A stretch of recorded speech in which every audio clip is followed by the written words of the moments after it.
Good evening साथियों, मैं अनुभव आपका स्वागत करता हूं आपके अपने परिवार पर। सभी साथियों को राम राम, राधे राधे। आई होप आप लोग बहुत अच्छे होंगे, घर पर होंगे, स्वस्थ होंगे और अच्छे तरीके से आप लोगों की प्रिपरेशन, पढ़ाई लिखाई बेहतर ढंग से चल रही होगी। तो दोस्तों, ये हमारा स्ट्रेंथ ऑफ मटेरियल का हमारा स्ट्रेस ऑफ स्ट्रेन जो है, ठीक है, स्ट्रेस एंड स्ट्रेन जो हमारा चल रहा है, इसका ये 4th पार्ट है। ठीक है, इसका हमारे पास भाई क्या है, ये 4th पार्ट हम लोग जो है इस क्लास के अंदर देखने वाले हैं। ठीक है, तो ये हमारे पास 4th पार्ट जो है वो यहाँ पर रहने वाला है, जिसके अंदर हम लोग बहुत सारे कॉन्सेप्ट की, बहुत सारे पॉइंट्स पर चर्चा करेंगे। ठीक है, और जिससे फिर हम लोग आगे की तरफ अपना जो है देखेंगे। आप लोगों को एक होमवर्क में क्वेश्चन दिया था, उसकी बात करेंगे, क्योंकि ऑलरेडी हम लोगों ने इसकी थ्योरी पॉइंट ऑफ व्यू से, मतलब क्रैश पॉइंट ऑफ व्यू से, फॉर्मूला रिवीजन, क्रैश भी नहीं बोल सकते उसको, फॉर्मूला रिवीजन मैंने आप लोगों को करवाया। ठीक है, और उसके बाद मैंने इसके क्वेश्चन ही स्टार्ट किए हैं। टारगेट ये है कि 30 दिन में आपका सिलेबस जो है वो कंप्लीट होना है। तो 30 दिन में सिलेबस कैसे कंप्लीट हो सकता है, तो फिर इसी तरीके से हम लोग क्या करेंगे, कुछ चलेंगे और कोशिश सिलेबस को कंप्लीट करने की कोशिश करेंगे। ठीक है, यहाँ पर कुछ ये आपको होमवर्क में क्वेश्चन दिया था। ठीक है, ये क्वेश्चन मैंने आप लोगों को होमवर्क में दिया था, आप लोग एक बार बताइए। ठीक है, एक बार आप लोग क्या करिए भाई, बताइए। ये क्वेश्चन आपको होमवर्क में मैंने आप लोगों को दिया था। ठीक है, तो यहाँ पर आपसे क्या कह रहा है, विच of the following material generally exist yield point. ठीक है, यहाँ पर आपसे ये क्वेश्चन बोला है। आप लोग जल्दी से भाई एक बार बताइए, क्योंकि आप लोग जो है वो कमेंट नहीं करते। एक बार मैं चेक कर लेता हूँ, और वीडियो चलिए क्लियर है, ऑडियो क्लियर है। ठीक है, तो यहाँ से अगर हम लोग बात करते हैं, ठीक है, यहाँ से अगर हम लोग बात करते हैं किस चीज़ की, इस पर्टिकुलर क्वेश्चन की। लास्ट सेशन में हम लोगों ने 25 क्वेश्चन किए थे। टारगेट यही है कि हर सेशन के अंदर 25 क्वेश्चन हमारे पास लगभग चलते रहे। ठीक है, बाकी चीज़ों पर हम लोग भी चर्चा जो है फर्दर करते रहे। ठीक है, तो यहाँ पे हमने हमारे साथ क्या कह रहा है, विच of the following material generally exist a yield point. यहाँ पर किस मटेरियल के अंदर हमारे पास क्या होता है, यील्ड पॉइंट जो है वो हमको देखने को मिलता है।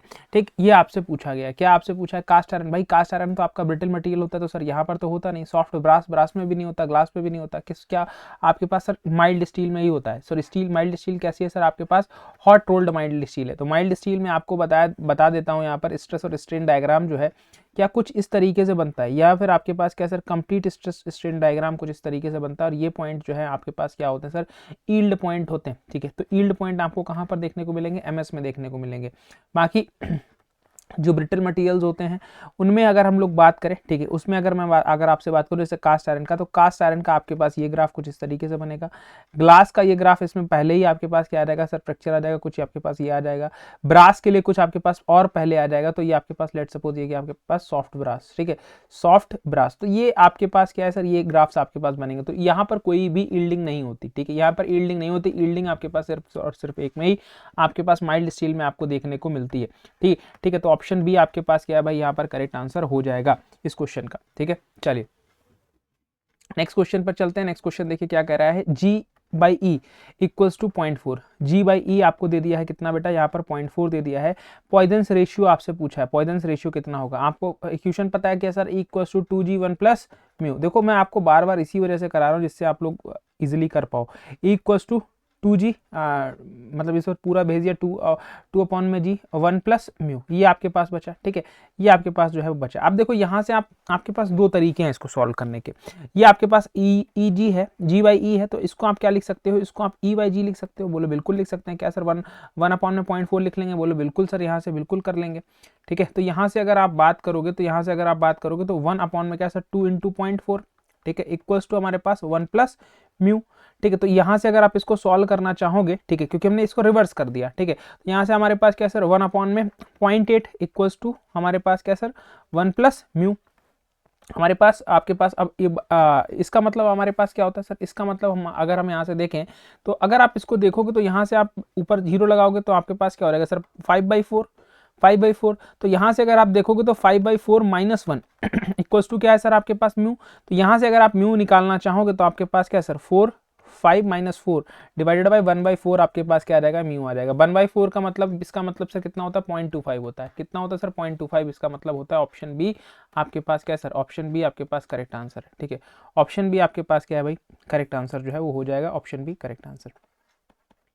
ठीक है, तो ये आपको क्या रखना है भाई, ये आपको ध्यान रखना है। ये आपको क्या रखना है भाई, ये आपको ध्यान रखना है। ठीक है, चलिए, तो यहाँ से हम लोग आगे की तरफ चलते हैं। तो यहाँ से क्या बोला है नेक्स्ट क्वेश्चन में, the unit of modulus of elasticity. Modulus of elasticity की यूनिट कितनी होती है? वही होती है जो स्ट्रेस की होती है, मतलब न्यूटन पर मीटर स्क्वायर होती है, या फिर पास्कल होती है, गीगा पास्कल होती है। स्ट्रेस की भी यही, स्ट्रेस की भी सेम होती है, स्ट्रेन की कोई यूनिट नहीं होती, ठीक है सर, ये आपके पास गलत हो जाएगा।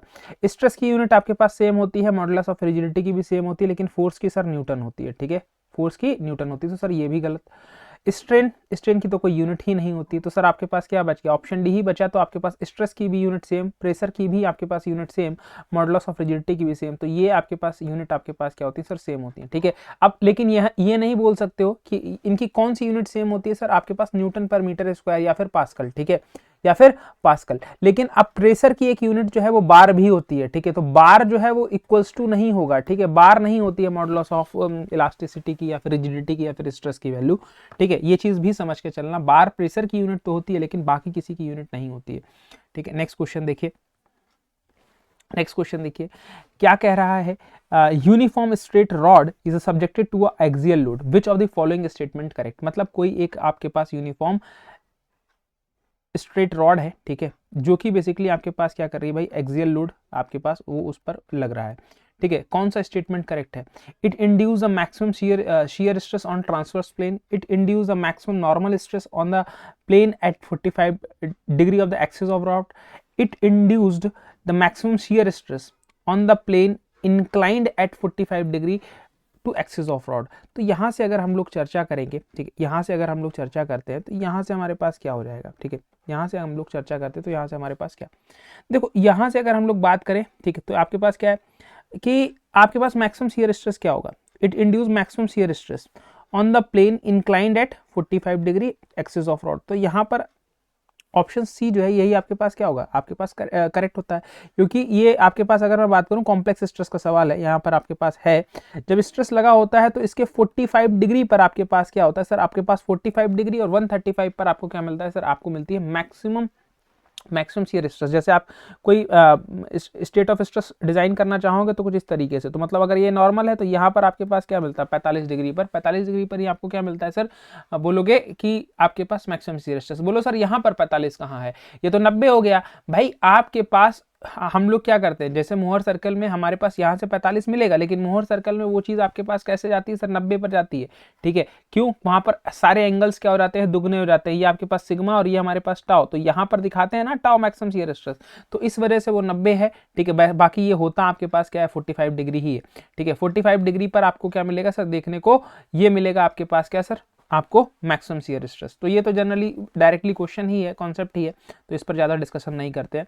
Substance in which the measured all properties are independent of the direction, मतलब यहां पर आपके पास ऐसी कौन सी प्रॉपर्टी है जो क्या होती है? इंडिपेंडेंट होती है डायरेक्शन से, और एक होती है डिपेंडेंट डायरेक्शन के। तो डायरेक्शन डिपेंडेंट तो तुमको कल बताया था कौन सी होती है? आपकी जो है डायरेक्शन डिपेंडेंट, ठीक है। डायरेक्शन डिपेंडेंट जो है तुमको बताया था कल की एनाइसोट्रॉपिक जो होती है वो डायरेक्शन डिपेंडेंट होती है। और अगर आपसे पूछा क्या है भाई? अगर आपसे पूछा है कि डायरेक्शन इंडिपेंडेंट, तो डायरेक्शन पर इंडिपेंडेंट हमारे पास क्या सर? पॉइंट आपके पास, पॉइंट अगर बदलते हैं तो हमारी प्रॉपर्टी बदलती है, नहीं तो हमारे पास प्रॉपर्टी सेम रहती है। मतलब आपके पास क्या सर? यहाँ पर हमारे पास कौन सा मटीरियल होता है, कौन सा सब्सटेंस होता है? तो यहाँ पर हमारे पास बेटा होता है कौन सा? Isotropic material. मतलब इस स्पेसिफिक पॉइंट है तो किसी भी डायरेक्शन में जाओ, ठीक है, सारी प्रॉपर्टीज सेम है। लेकिन पॉइंट अगर बदलोगे, ठीक है, पॉइंट अगर बदलोगे तो ये आपके पास प्रॉपर्टीज भी चेंज हो जाएंगी। पॉइंट अगर बदलोगे तो ये प्रॉपर्टीज भी आपके पास क्या है भाई? चेंज हो जाएंगी, ठीक है। तो ये आप लोग ध्यान रखिएगा, option B is the correct answer, ठीक है। चलिए नेक्स्ट क्वेश्चन पर चलते हैं। मैं देख लेता हूँ क्लास आपकी चल रही है, ठीक है नहीं? चलिए, तो यहां पर आपके पास क्या है? When rod of a circular cross section, मतलब कैसा क्रॉस सेक्शन है? सर्कुलर है, ठीक है। फिक्स्ड एट वन एंड, एक एंड पर आपके पास फिक्स्ड है, and subjected to a axial load of 500 newton. मतलब पी आपके पास कितना दे दिया है? 500 किलो न्यूटन का आपको लोड दे दिया है। The deflection under the load, आपके पास डिफ्लेक्शन कितना है? डिफ्लेक्शन बेटा आपके पास कितना दे दिया है? आपके पास 0.24 mm दे दिया है, ठीक है। What will be the amount of deflection under the same load dia of rod is doubled, मतलब आपके पास D1 लेट सपोज D है तो D2 क्या हो जाएगा, ये आपके पास हो जाएगा 2D, ठीक है। Length is reduced to half of the original length, मतलब लेंथ आपके पास क्या हो गई, ओरिजिनल L है, ठीक है, तो L2 कितना हो जाएगा आपके पास L/2 हो गया, ठीक है। आपसे पूछा है डिफ्लेक्शन कितना हो जाएगा, आपसे क्या पूछा है भाई, डिफ्लेक्शन जो है वो कितना हो जाएगा, अमाउंट ऑफ डिफ्लेक्शन कितना हो जाएगा, ठीक है। डिफ्लेक्शन आपके पास कितना हो जाएगा, ठीक है। तो अमाउंट ऑफ डिफ्लेक्शन मतलब आपके पास केस 1 में अगर आप जाओगे तो केस 1 में आप कैसे निकाल सकते हो, ठीक है, कि आपके पास del equals to PL1 upon में क्या सर A1E, ठीक है। तो यहां से आप निकाल सकते हो आपके पास क्या सर PL अपॉन में क्या सर आपके पास π/4 D स्क्वायर इंटू ई, π/4 D स्क्वायर इंटू ई, ठीक है। तो ये आपके पास पहला केस। और अगर आप यहां से क्या करोगे, यहां से अगर आप सेकंड केस की बात करो, केस नंबर 2 की बात करो, तो डेल इक्वल्स टू हमारे पास क्या सर PL अपॉन में क्या सर A2E, ठीक है, A2E। तो यहां से हमारे पास क्या सर PL कितना हो रहा है, L हो रहा है सर L/2, ठीक है। तो ये हमारे पास क्या हो गया सर L/2 अभी यहीं पर हो गया, इनटू हमारे पास क्या सर π/4 यहाँ पर हमारे पास कितना सर π/4 D स्क्वायर है ना। तो यहाँ पर हमारे पास क्या हो रहा है सर, यहाँ पर ऑलरेडी हमसे क्या बोल रहा है कि सर हमारे पास जो है यहाँ पर आपके पास क्या हो जा रहा है, डाया हो जा रहा है 2 गुना, डाया 2 गुना हो रहा है। तो यहाँ पर हमारे पास क्या सर 2D का स्क्वायर करेंगे तो 4D स्क्वायर हो जाएगा, इनटू हमारे पास क्या सर E, यही तो हमसे बोला है। तो अगर हम इन दोनों को देखेंगे, हम लोग अगर इन दोनों को देखें del1 और del2 को, ठीक है, तो del1 और del2 में ज्यादा चीजें क्या है, यहाँ से 2 का स्क्वायर इधर आ जाएगा तो मतलब 8, मतलब अगर आप रेशियो निकालो del2 बाई del1 का, ठीक है, del2 बाई del1 का रेशियो अगर मैं आप लोगों से बोल दूं निकालने को, तो del2 कितना है सर आपके पास PL अपॉन में क्या सर 8 PL अपॉन में क्या सर आपके पास PL अपॉन में कितना सर आपके पास 8π/4 D square into E, divided by आपके पास PL अपॉन में क्या सर π/4 D स्क्वायर ई, ठीक, ये आपके पास है, ठीक, ये आपके पास क्या है। तो यहां से आपके पास PL से PL खत्म, π/4 D स्क्वायर ई से π/4 D स्क्वायर ई खत्म, ठीक है। तो यहां से अगर आप देखो, ठीक, तो यहां पर आपके पास ये ऊपर में रहेगा, ये आपके पास D तो ऑलरेडी नीचे है, तो आपके पास क्या हो जाएगा सर ये 1/8 हो जाएगा, ये आपके पास क्या हो जाएगा सर 1/8। और 1/8 का मतलब सर होता क्या है, 1/8 का मतलब सर आपके पास होता क्या है, ठीक है। यहां पर अगर आपसे बात किया जाए तो del2 इक्वल्स टू del1/8 हो जाएगा, यहां से अगर आप यहां से निकालो। और del1 का डिफ्लेक्शन दे रखा है कितना सर आपके पास 0.24, तो del1 का डिफ्लेक्शन अगर 0.24 दे रखा है तो यहां से आपके पास कितना 8, तो यहां से आपके पास 4 मतलब आपके पास कितना सर 8 तेरियां 24, तो मतलब 0.3 mm आपके पास क्या आ जाएगा सर, ये डिफ्लेक्शन आ जाएगा, ये क्या आ जाएगा, ये डिफ्लेक्शन आ जाएगा। मतलब कुछ नहीं, जो 2 केस दे रखे हैं दोनों केसों की कंपेयर करनी है, दोनों केसों को क्या करना है भाई, कंपेयर यहाँ पर कर देना है। दोनों केसों को कंपेयर कर दोगे आपके पास ये चीजें आ जाएंगी, ठीक है, क्लियर है। कुछ नहीं किया, PL/AE फॉर्मूला लगाया, आपको बताया भी था कि ये फॉर्मूला बहुत इंपॉर्टेंट है, PL/AE फॉर्मूला लगाया, ठीक है। एक में आपके पास डाया चेंज हो रहा है, एक में लेंथ चेंज हो रही, ठीक है। सेकंड केस में अल्टीमेटली, पहले केस में कुछ नहीं चेंज हो रहा, सेकंड केस में चेंज हो रहा, तो सेकंड केस में जब चेंज हो रहा तो सेकंड केस में बदल दिया, ठीक है। कितना आपके पास चेंज हुआ अमाउंट में, कितना डिफ्लेक्शन आया, ठीक है, तो वो भी हम लोगों ने क्या कर दिया यहाँ से निकाल दिया, ठीक है। चलिए next question, the toughness of material, the toughness of material means strength, machinability, stress relieving या फिर सॉफ्टनिंग। तो यहाँ से अगर हम लोग बात करें toughness of a material, toughness of a material की अगर हम लोगों ने बात किया तो यहाँ से हमारे पास क्या सर ये बताता है, ये बताता है हमारे पास स्ट्रेंथ, क्योंकि जितनी भी एनर्जी एब्जॉर्ब होगी, ठीक है, ये बेसिकली हमारे पास क्या है sir energy absorbed, energy absorbed, ठीक है। तो कितनी एनर्जी हमारे पास एब्जॉर्ब्ड हुई, कितनी एनर्जी हमारे पास क्या हुई, एब्जॉर्ब्ड हुई है, ठीक है। उसके बारे में हमको कौन बताएगा सर, उसको बारे में हम लोगों को कौन बताता है सर, उसके बारे में हमको बताता है सर कौन, टफनेस, ठीक है। तो ऑप्शन ए हमारे पास क्या है सर, ऑप्शन ए हमारे पास करेक्ट आंसर, ठीक है। चलिए next question, the percentage of reduction area in case of a cast iron when it is subjected to a tensile test in the order of, मतलब आपके पास क्या सर परसेंटेज रिडक्शन किसमें, area के अंदर, ठीक है, in case of a cast iron, cast iron की बात जब हम लोग करेंगे, when it is subjected to a tensile test, यहाँ पर जब हम लोग टेंसाइल टेस्ट करेंगे तब हमारे पास कितना रिडक्शन होता है, किसके अंदर, कौन से के अंदर, कास्ट आयरन के अंदर। अब भाई कास्ट आयरन ठहरा आपका कौन सा मटेरियल, ब्रिटल मटेरियल, ठीक है, कैसा मटेरियल, ब्रिटल मटेरियल। तो सर इसके अंदर तो हमारे पास क्या है सर, कोई कोई भी आपके पास कितना क्या होता है, कितना रिडक्शन होगा भाई, 0% होगा, सीधी सीधी बात है। क्योंकि अभी इसका ग्राफ बनाकर समझा है कि आपके पास डायरेक्टली यहाँ पे फेलियर हो जाता है, फेलियर हो जाता है, क्योंकि ब्रिटल मटेरियल है, और ब्रिटल मटेरियल में आपके पास पोस्ट इलास्टिक स्ट्रेन क्या होती है, ब्रिटल मटेरियल मतलब पोस्ट इलास्टिक स्ट्रेन जो है ये आपके पास लेस देन 5% होती है, 5% से कम होती है। दैट्स वाई यहां पर आपके पास जो कितना रिडक्शन करेगा वो आपके पास 0 डिग्री करेगा। ठीक है, चलिए next question. The impact strength of a material is an index of impact strength। impact strength जो है किसी मटेरियल की impact strength चेक करने के लिए कौन से टेस्ट करते हैं, ठीक है, कौन से टेस्ट करते हैं, तो भाई ये आपका करते हैं भाई हम लोग आइजोड टेस्ट और 4P टेस्ट। 4P टेस्ट, ये दो टेस्ट हम लोग करते हैं इम्पैक्ट टेस्टिंग के लिए, ठीक है, आइजोड एंड 4P टेस्ट करते हैं। ठीक है, तो ये बेसिकली हमारे पास यहाँ से क्या पता चलता है सर, यहाँ से हमको पता चलता है क्या, इम्पैक्ट टेस्ट मतलब आपके पास टफनेस कितनी है, किसी भी ऑब्जेक्ट के अंदर कितनी एनर्जी फ्रैक्चर से पहले आपके पास उसके अंदर एब्जॉर्ब हो सकती है, कितनी एनर्जी उसके हमारे पास फ्रैक्चर से पहले एब्जॉर्ब हो सकती है, that is called toughness, that is called toughness. ठीक है, दैट इज कॉल्ड टफनेस। ठीक है, चलिए option A correct. Next question देखिए।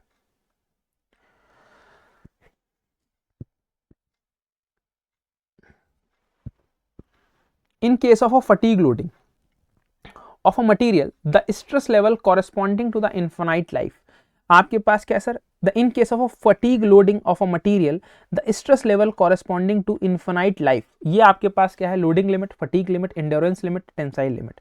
ठीक है, तो यहां पर अगर हम लोग बात करेंगे फटीग लोडिंग की, fatigue loading the stress levels corresponding to infinite life, that is आपके पास यहां पर क्या सर, आपके पास एंड्योरेंस लिमिट, ये आपके पास क्या हो जाएगा sir, endurance limit is the correct answer. ठीक है, endurance limit is the correct answer, ये आपके पास एंड्योरेंस लिमिट इसका सही आंसर हो जाएगा। ठीक है, चलिए अभी आप लोगों को बता दें, जो भी साथी हमारे साथ जुड़े हुए हैं, ठीक है, आप लोगों में से जितने भी विद्यार्थी, जितने भी साथी हमारे साथ जुड़े हुए हैं, आप लोगों को एक चीज़, एक अनाउंसमेंट करना था। क्या अनाउंसमेंट था भाई, यहाँ पर अगर मैं आप लोगों से बात करूँ कि आपका जो नेविगेटर है, अगर आप लोगों ने अभी तक परचेज नहीं किया है, आप लोग इसको बिल्कुल परचेज कर लीजिए, क्योंकि बहुत इंपॉर्टेंट है आपकी CBT 2 के पॉइंट ऑफ व्यू से। ठीक है, CBT 2 के पॉइंट ऑफ व्यू से नेविगेटर आपका बहुत ज़रूरी है, बहुत इंपॉर्टेंट है, तो आप इसके साथ बिल्कुल भी जुड़े रहिए। ठीक है, बिल्कुल भी ये नहीं सोचना है कि सर कैसे होगा, क्या होगा। ठीक है, आपको बिल्कुल इससे जो है वो जुड़े रहना है, क्योंकि नेविगेटर बहुत इंपॉर्टेंट है आपके लिए, आपकी परीक्षाओं के लिए, क्योंकि यहाँ पर completely solve question with detail explanation दिए गए हैं। जिन भी विद्यार्थियों ने CBT 1 का नेविगेटर परचेस किया है उनको बहुत बेनिफिट हुआ है। ठीक है, उनको बहुत बेनिफिट हुआ है, तो ये आप लोग बिल्कुल इससे जुड़ सकते हैं। टेक्निकल नॉन टेक्निकल का ये नेविगेटर कंप्लीटली यहाँ पर रहेगा CBT 2 के लिए। इस QR कोड के माध्यम से जुड़ सकते हैं, डिस्क्रिप्शन बॉक्स में लिंक दिया, वहाँ से भी आप क्या है जाकर जुड़ सकते हैं। ठीक है, और जो भी साथी RRB JEE के CBT 2 के बैच से जुड़ना चाहते हैं, वो आप 777 में आप क्या कर सकते हैं भाई, रिकॉर्डेड बैच आप लोगों के लिए प्रोवाइड कराया जा रहा है, आप इससे जुड़ सकते हैं रिकॉर्डेड बैच से। ठीक, रिकॉर्डेड बैच से आप लोग जो है वो जुड़ सकते हैं और अपनी प्रिपरेशन को मजबूत कर सकते हैं। ठीक है, अपनी प्रिपरेशन को क्या है भाई एज दे सकते हैं, जो कि आपके लिए बेहद अच्छा रहेगा। ठीक है, इसी तरीके से कुछ जो साथी कैंपस रिक्रूटमेंट ट्रेनिंग देख रहे हैं वो ये कर सकते हैं, all state and AE JEE, जो भी साथी AE JEE की प्रिपरेशन कर रहे हैं वो आप ये वाला बैच देख सकते हैं। ठीक है, smart courses, dopamine courses, engineering services, non tech, ठीक है, गेट के सब्जेक्ट वाइज कॉम्बो, सभी चीज़ें यहाँ पर आपके पास अवेलेबल है। ठीक है, आप एक बार विजिट करिए, ठीक है, वेबसाइट पर, ठीक है, गेट एकेडमी की वेबसाइट पर, और आप ऑफिशियल एप्लीकेशन पर। ठीक है, जो भी साथी चैनल पर पहली बार आए, चैनल को सब्सक्राइब जरूर कर लें। ठीक है, ये भी चीज़ मैं आप लोगों से कहूँगा। ठीक है, आप लोगों को बताऊँ अगर, तो यहाँ पर आपके पास अगर आप फिजिकल कॉपीज़ में, बहुत सारे साथी हैं कि जिनको फिजिकल किताब से पढ़ने में मज़ा आता है, तो उनके लिए भाई 2 वॉल्यूम्स में बुक्स लॉन्च हुई हैं। पहले वॉल्यूम में fluid mechanics, thermodynamics, heat transfer, RAC, mechanics of material, machine design, और आपके पास जनरल एप्टीट्यूड, ये आपके पास क्या है, ये आपके पास पहले वॉल्यूम के क्या है भाई, ये आपके पास सब्जेक्ट हैं। दूसरे वॉल्यूम की मैं बात करता हूँ अगर, तो mechanics, theory of machine, industrial engineering, production engineering, और आपके पास इंजीनियरिंग मैथमेटिक्स, ये आपके पास क्या है, ये आपके पास जो है भाई दूसरे वॉल्यूम के सब्जेक्ट आपके पास रहने वाले हैं। ठीक है, तो आप इनको ऑर्डर कर सकते हो QR कोड के माध्यम से भी, वेबसाइट के भी माध्यम से, एप्लीकेशन के भी माध्यम से, तो ये आपके घर पर डिलीवर कर दी जाएंगी। ठीक है, यहाँ पर ये भाई आपके पास रामबाण बुक है। आप, मैं नहीं बोल रहा हूँ कि आप इसको परचेज ही कर लो, आप पहले जाओ इसका सैंपल पढ़ो। सैंपल भी ऐसा नहीं है कि 2-4 पेज में देखे खत्म कर दिया, सैंपल भी आपके पास लगभग 60-70 पेज में आपके पास दे रखा है।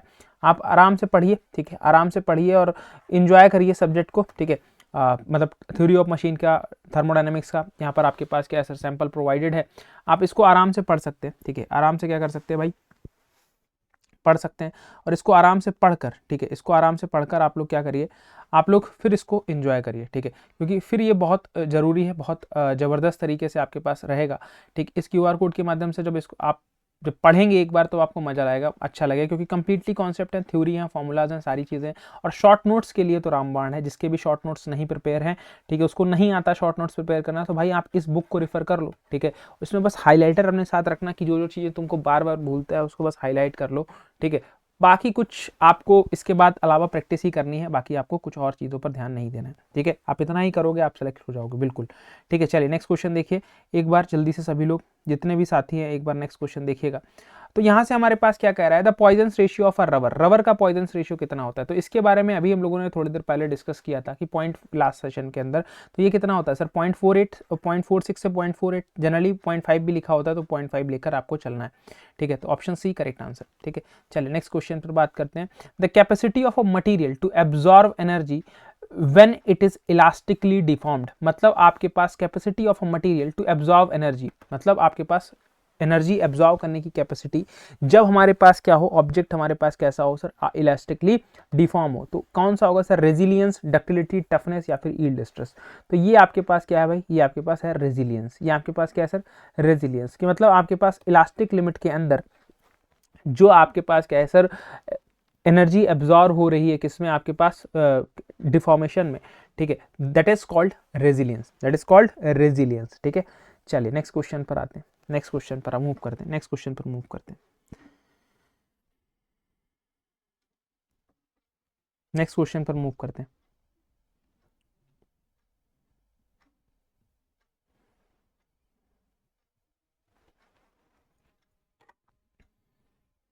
देखिए क्या कह रहा है, discontinuity in a geometry causes the stress concentration. आपको बताया कि यहाँ पर कुछ क्वेश्चंस जो हैं वो आपको प्रोवाइड कर दिए गए हैं किसके, डिज़ाइन के भी, तो उनको भी थोड़ा सा ध्यान रखना है। Discontinuity in geometry causes stress concentration in machine components, which of the following is not a method of alleviating stress concentration at a corner of a stepped shaft. तो यहाँ पर आपको बताना है, यहाँ पर आपके पास किस तरीके से बेसिकली कौन सा मेथड नहीं है, ठीक है। फिलेट प्रोवाइड करना बिल्कुल होता है, वॉशर प्रोवाइड करना सर बिल्कुल होता है, ठीक है। आपके पास क्या सर, ग्रूव्स को प्रोवाइड करना सर बिल्कुल होता है, फास्टनर को प्रोवाइड करना सर मेथड नहीं होता है, मेथड नहीं पूछा है ना, तो मेथड नहीं है कौन सा सर, फास्टनर्स को प्रोवाइड करना, ठीक है, स्ट्रेस कंसंट्रेशन से बचने के लिए। तो ये आपके पास क्या है, ये आपके पास जो है आपका करेक्ट आंसर हो जाएगा, नहीं पूछा तो ये आपके पास करेक्ट आंसर। नेक्स्ट क्वेश्चन देखिए, which of the following is a proof stress related. यहाँ पर प्रूफ स्ट्रेस से रिलेटेड क्या है, ठीक है। इलोंगेशन, इलोंगेशन तो सर आपके पास स्ट्रेस से रिलेटेड नहीं होता है, नेकिंग, ईल्डिंग या फिर आपके पास फ्रैक्चर, ठीक है। प्रूफ स्ट्रेस रिलेटेड है बेसिकली हमारे पास क्या सर, मतलब हमारे पास यहाँ पर ईल्डिंग, ठीक है, ईल्डिंग जो है मतलब हम लोग यहाँ पर प्रूफ स्ट्रेस में करते क्या है, मतलब आपके पास जो है हम लोगों ने क्या किया सर, बेसिकली ईल्ड पॉइंट के अराउंड, ठीक है, ईल्ड पॉइंट के अराउंड जो है जब हम लोग डिफॉर्मेशन किसी भी ऑब्जेक्ट का कराने की कोशिश करते हैं, दैट इज तब वहां पर जो स्ट्रेसेस जनरेट होते हैं, ठीक है, यील्ड पॉइंट के आसपास, तो उसको हम लोग क्या बोल देते हैं, उसको बोलते हैं प्रूफ स्ट्रेसेस, ठीक है। और जब सबसे सबसे आपके पास क्या है सर, पतला रीजन होता है तो सर उसको क्या बोलते हैं, उसको बोलते हैं नेकिंग, ठीक है, उसको क्या बोलते हैं, उसको बोलते हैं हम लोग क्या सर, नेकिंग रीजन, क्या बोलते हैं, नेकिंग रीजन हम लोग उसको बोलते हैं, ठीक है। चलिए नेक्स्ट क्वेश्चन को देखते हैं, नेक्स्ट क्वेश्चन को देखते हैं, नेक्स्ट क्वेश्चन क्या कह रहा है, अ बार of a 12 mm diameter is a tested on a universal testing machine। Universal testing machine में हम लोगों ने क्या किया सर, इसको डाला। गेज लेंथ दे दी है आपको कितनी सर, आपके पास 200 mm। लोड दे दिया है आपके पास कितना सर, आपके पास 20 kilo Newton. Change in length in proportionality, मतलब आपके पास जो डेल एल जो है बेसिकली ये कितना है आपके पास, ये है आपके पास कितना सर 0.2 mm है, ये आपके पास कितना सर 0.2 mm है, ठीक। तो आपके पास चेंज इन डाया जो है वो आपके पास कुछ ये है, तो मतलब अगर मैं बात करूं तो लेंथ जो है वो आपके पास कितना सर, आपके पास 200 mm, ठीक। आपके पास प्रोपोर्शनल लिमिट की अगर हमने बात किया तो सर यहाँ पर अगर हम लोगों ने बात किया तो सर P इक्वल्स टू हमारे पास कितना सर 20 किलो न्यूटन, ठीक है, P equals to 20 kilo newton, ठीक। तो यहाँ से आपके पास डेल एल आपके पास कितना आया बेटा 0.2 आ गया, ठीक है। और चेंज इन डायमीटर आपके पास कितना है, डेल डी आपके पास कितना है सर 0.0025 है, ठीक है। तो यहाँ से आपसे पूछा है पॉइजन्स रेशियो की वैल्यू। तो पॉइजन्स रेशियो आपको डायमीटर इनिशियली कितना दे रखा है, इनिशियली दे रखा है आपके पास 12 mm, ठीक है, ठीक है। तो आपको पॉइजन्स रेशियो के लिए पता है आपको सर, आपको lateral strain to the longitudinal strain, ठीक है। तो ये आपके पास क्या है sir, del D by D divided by del L by L. तो ये आपको ध्यान रखना है। तो डेल डी आपके पास कितना है sir 0.0025 divided by 12 divided by आपके पास यहाँ से कितना 0.2 डिवाइडेड बाय आपके पास क्या सर 200। तो यहाँ से अगर देखोगे तो 0.0025 डिवाइडेड बाय 12 इंटू 0.2, ये 200 ऊपर चला जाएगा। तो 2 पॉइंट हटाए, 2 जीरो हटाए, 1 जीरो हटाया, ठीक है। नीचे आपके पास क्या आ जाएगा सर 110 आपके पास जो है वो आ जाएगा, ठीक है। क्यों आपके पास आ जाएगा, एक जीरो जो है वो आपके पास क्या सर नीचे आ जाएगा। अब देखो यहाँ से 2 से 2 खत्म। अब इसकी कैलकुलेशन करनी है तो कैलकुलेशन आप कर लो, 2 से 2 आपके पास क्या सर खत्म। नीचे कितना बचा सर आपके पास 5 दूना 10, 5 पंचे 25। तो आपके पास क्या सर ये बटा आपके पास क्या सर 24, सॉरी 5 बटा आपके पास 24, क्योंकि 12 दूना 24। तो यहाँ से अगर आप देखोगे, ठीक है, तो 0.2 48, फिर आपके पास क्या सर फिर आपने क्या लिया सर 0, ठीक है, फिर 0 लिया, ठीक है। तो हो गया है आपके पास क्या सर ये 200, ठीक है। तो आपके पास क्या हो जाएगा सर आपके पास 8, ठीक है। तो 2 जीरो लोगे तो 1 जीरो उतार लोगे, तो यहाँ से आपके पास क्या सर 0.208। तो यहाँ पर आपके पास क्या सर ऑप्शन बी जो है वो डायरेक्टली आपको दिख रहा है, ठीक है। ऑप्शन बी डायरेक्टली आपको दिख रहा है। अगर पूरा नहीं भी करना है ना तब भी आप कर सकते हो, तब भी आप कर सकते हो। सीधे सीधे आपके पास आएगा तो 0.2 में एक ही ऑप्शन है, तो फिर एक ऑप्शन के साथ आप आगे बढ़ जाओ, आगे बढ़ जाओ। चलिए नेक्स्ट क्वेश्चन देखिए, which of the following has highest lateral strain where there is a longitudinal strain because of a longitudinal force, ठीक है।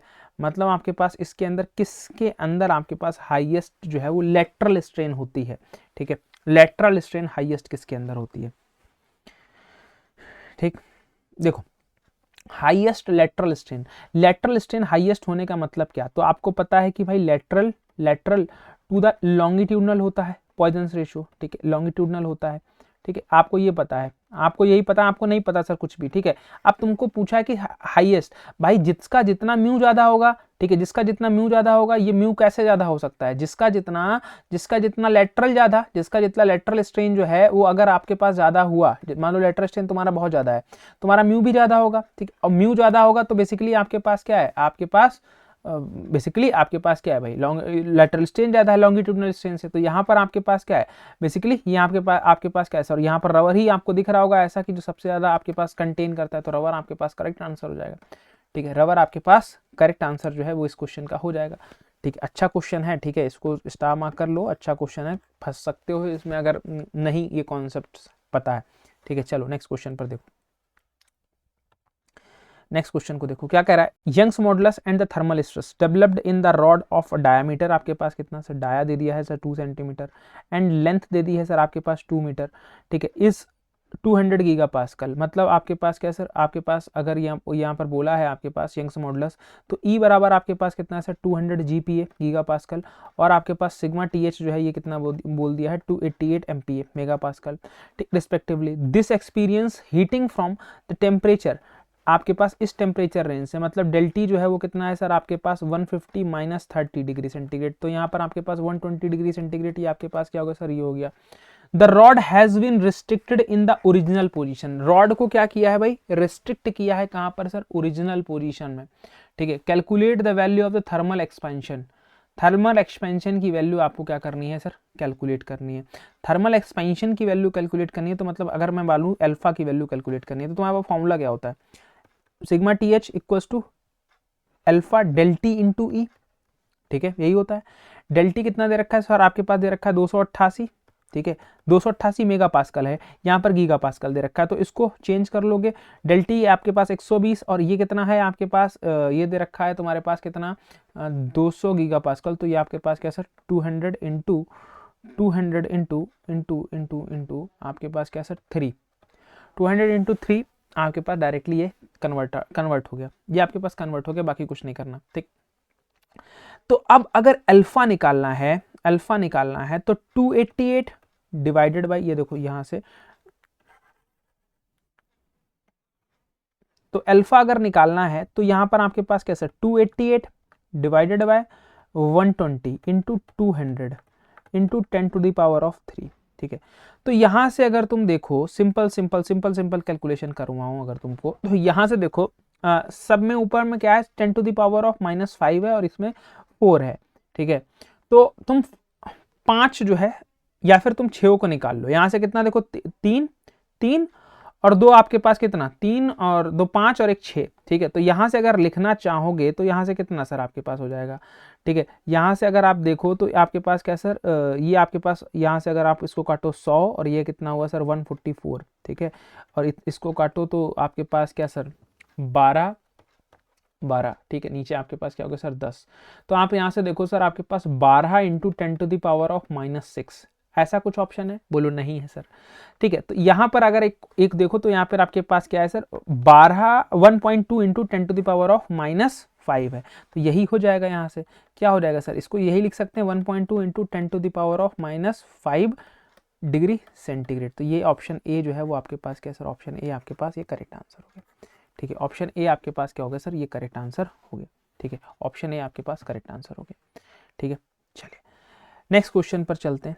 Will exhibit visco elastic behaviour, मतलब यहां पर आपके पास विस्को इलास्टिक बिहेवियर जो है वो किसका होता है, स्टील का, डायमंड का, ऑर्गेनिक पॉलीमर का या फिर नियोप्रीन का ठीक है, नियोप्रीन का। तो यहाँ पर हमारे पास विस्को इलास्टिक बिहेवियर किसका होता है, ये तो देखो थोड़ा सा पढ़ना ही पड़ेगा। नियोप्रीन का आपके पास क्या होता है यहाँ पर आपके पास वो मटेरियल जो आपके पास विस्कोसिटी के साथ साथ इलास्टिसिटी के भी गुण देते हैं, गुण रखते हैं, तो उनको हम लोग विस्को इलास्टिक मटेरियल्स बोलते हैं ठीक है। नेक्स्ट क्वेश्चन देखो, नेक्स्ट क्वेश्चन क्या कह रहा है, यहाँ पर आपके पास कौन सा सबसे ज्यादा इलास्टिक है, मोस्ट इलास्टिक कौन सा है। तो इसमें तुमको बताया ही हुआ है कि मोस्ट इलास्टिक कौन सा होगा भाई, स्टील सबसे ज्यादा इलास्टिक है, चाहे ग्लास हो, चाहे ब्रास हो, चाहे रबर हो ठीक है। सबसे इलास्टिक कौन है, आपका स्टील है, इसमें कोई दिक्कत नहीं होनी चाहिए। नेक्स्ट क्वेश्चन देखो, what is the effect of Young's modulus of a wire. Young's modulus of a wire मतलब ई पर क्या इंपैक्ट पड़ेगा, if the radius of a wire is subjected to a load P is doubled. मतलब अगर load को double कर दो ठीक है, मतलब अगर आपने क्या किया है, अगर आपने कोई भी ऑब्जेक्ट है ठीक है, इसको लोड को डबल कर दिया, मतलब इनिशियली पी लगा था, अब हमने क्या कर दिया सर, हमने इसको चेंज करके 2p कर दिया ठीक है। यहाँ पर वैल्यू क्या थी, यंग्स मॉडुलस ऑफ मटेरियल की ई थी, तो इसका ई क्या होगा सर, चेंज होगा क्या, इसका ई चेंज होगा क्या, बोलोगे सर यहाँ पर आपके पास कोई भी चेंज नहीं होता, रिमेन्स अनअफेक्टेड। तो यहाँ पर आपके पास कोई चेंज नहीं होगा, यहाँ पर आपके पास क्या है सर, कोई भी चेंज नहीं होगा, किसी भी प्रकार का कोई चेंज नहीं होगा। ये तो सरासर सही चीज़ है ठीक है। ये आपके पास क्या है भाई, ये आपके पास सही बात है, बाकी ये आपके पास गलत है। ये आपके पास क्या है भाई, ये आपके पास गलत है, ऐसा कोई भी चेंज नहीं होता ठीक है, अनअफेक्टेड रहता है, अनअफेक्टेड जो है वो आपके पास रहता है। नेक्स्ट क्वेश्चन देखो ठीक है। चलिए नेक्स्ट क्वेश्चन देखिए जल्दी से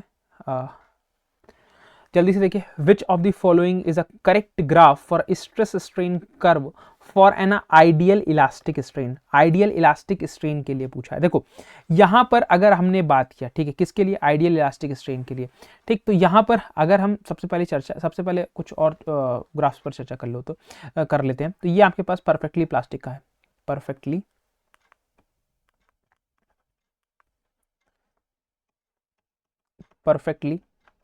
प्लास्टिक का ग्राफ है ठीक है। यहां पर ये बेसिकली इसको स्ट्रेन हार्डनिंग का भी ग्राफ हम लोग बोल सकते हैं। और ये बेसिकली हमारे पास क्या है सर, अगर आपसे पूछा है sir strain ideal strain hardening का ग्राफ पूछा है, अगर सिर्फ स्ट्रेन हार्डनिंग बोलेगा तब भी, तो स्ट्रेन हार्डनिंग में क्या होता है, लेंथ आपकी अपने आप इंक्रीज होती रहती है। तो ऑप्शन सी आपके पास स्ट्रेन हार्डनिंग का सही है, स्ट्रेन हार्डनिंग का सही है ठीक है। ऑप्शन ए ये लीनियर मटेरियल का ग्राफ है ठीक है, लीनियर इलास्टिक मटेरियल्स का ग्राफ है ठीक है। लीनियर इलास्टिक मटेरियल का ग्राफ आपके पास ये है ठीक है, इलास्टिक मटेरियल का ग्राफ है। और ये वाला जो आपके पास है ग्राफ चौथा वाला, ये आपके पास इलास्टोप्लास्टिक का है, जिसके अंदर इलास्टिक के भी गुण हैं और प्लास्टिक के भी गुण हैं। दोनों के आपके पास क्या है सर, दोनों के यहाँ पर आपके पास जो गुण है वो आपके पास क्या है सर, ऑप्शन डी है। तो यहाँ पर आंसर कौन सा करेक्ट होगा, आंसर होगा सर सी करेक्ट ठीक है, आंसर होगा सी करेक्ट ठीक है।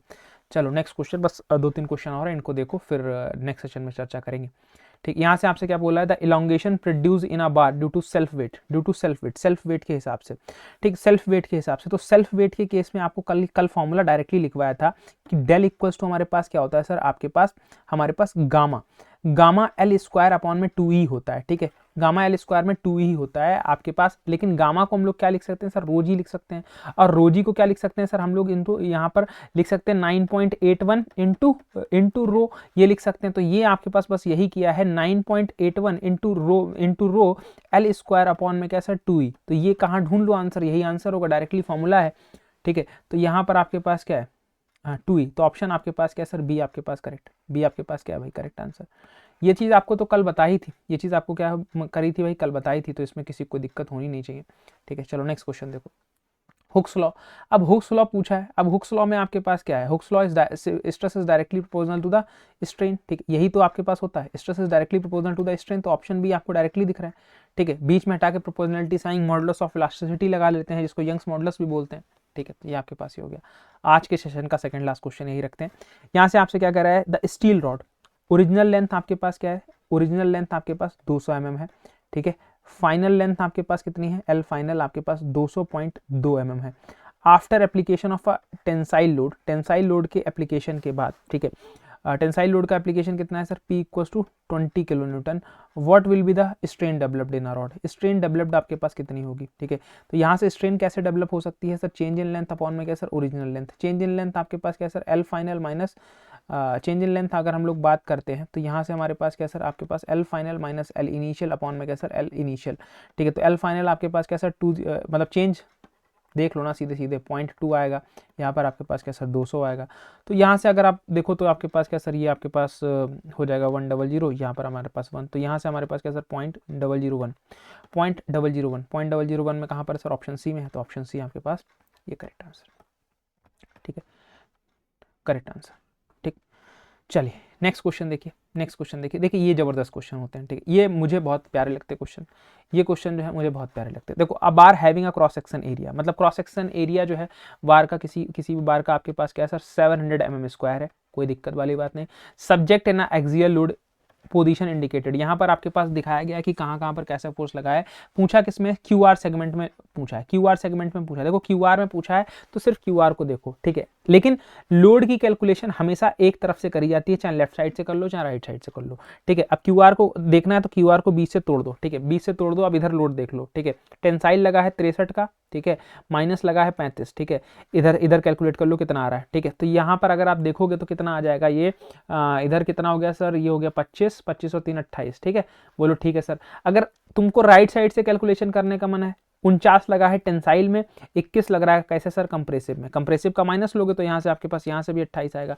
तो चाहे तुम राइट साइड से कैलकुलेशन करो चाहे लेफ्ट साइड से कैलकुलेशन करो, कैलकुलेशन तुम्हारी सेम आएगी, ठीक है। तो लोड जो है, लोड तुम किधर से भी कैलकुलेट कर सकते हो, ये दोनों तरीके से मैंने बता दिया। मैं लेफ्ट साइड से कैलकुलेट करता हूँ तो P इक्वल्स टू हम लोग क्या करते हैं, ठीक है, मतलब आपके पास 63 माइनस 35, क्यों 63 प्लस में, क्यों, क्योंकि ये टेंसाइल लगा, ये आपके पास कैसा लगा, कंप्रेसिव लगा, इस वजह से ये हमने माइनस में लिया। जब इनको घटाया तो हमारे पास क्या आ गया सर, 28 किलो न्यूटन का हमारे पास क्या आ गया सर, लोड आ गया, ठीक है, लोड आ गया। हमसे पूछा स्ट्रेस, हमसे पूछा कितना सर, आपके पास स्ट्रेस पूछा, तो स्ट्रेस निकालने के लिए हमारे पास क्या होता है सर, लोड में अपॉन में एरिया, लोड कितना दे रखा है sir 28 into 10 to the power of 3, क्यों sir 10 to the power of 3, क्योंकि आंसर मेगा पास्कल में है और ये एमएम में दे ही रखा है ऑलरेडी। तो यहाँ पर आपके पास क्या हो गया सर 7 एकम 7 100 और ये आपके पास 7 चौक 28, तो आपके पास 4 एकम 4, ये आपके पास क्या सर 25, ठीक, ये आपके पास कितना हो गया सर 25। तो यहाँ से अगर आप देखो तो 1000 बटा 25, तो यहाँ से अगर आप देखोगे तो 25 चक्कू 100,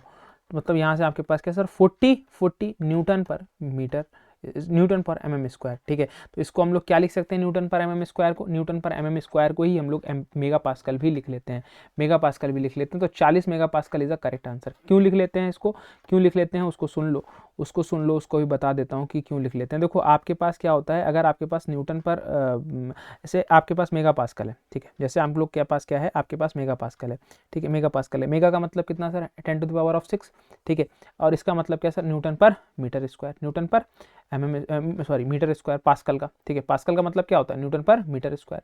तो इसका मतलब ये हो गया, तो अगर 10 to the power of 6 newton, और अगर इसको एमएम में कन्वर्ट करना है तो 6 से डिवाइड भी करना पड़ेगा, क्योंकि यहाँ पर आपके पास क्या सर एमएम स्क्वायर, तो ये आपके पास कट जाता है, तो यहाँ से कितना आ जाता है सर 1 न्यूटन एमएम स्क्वायर। तो 1 मेगा पास्कल अगर दिया है तो उसका मतलब आपके पास क्या होगा सर 1 न्यूटन एमएम स्क्वायर होगा, ठीक है। तो जिसको कन्वर्जन नहीं आता तो वो यहाँ से कन्वर्जन भी देख सकता है। ऑप्शन ए इस क्वेश्चन का फिलहाल सही आंसर हो जाएगा। ठीक है, तो ये आप देख सकते हैं। नेक्स्ट क्वेश्चन मैं आपको एक होमवर्क के लिए दे रहा हूँ। ठीक है, इस क्वेश्चन को आप लोग बताइएगा। ठीक है, इस क्वेश्चन को आप लोग क्या करिएगा भाई, होमवर्क में बताइएगा, इसका ऑफलाइन कमेंट करिएगा आप लोग जितने भी साथी हैं। बाकी इस पर डिस्कशन जो है वो हम लोग नेक्स्ट क्लास के अंदर करेंगे। ठीक है, तो फिलहाल के लिए सेशन को यहीं पर समाप्त करते हैं, मुलाकात करते हैं आपसे नेक्स्ट क्लास के अंदर। तब तक के लिए आप अपना ख्याल रखिए, अपने परिवार का ख्याल रखिए। Thank you so much. जय हिंद, जय भारत, धन्यवाद। Thank you class, thank you so much, thank you दोस्तों।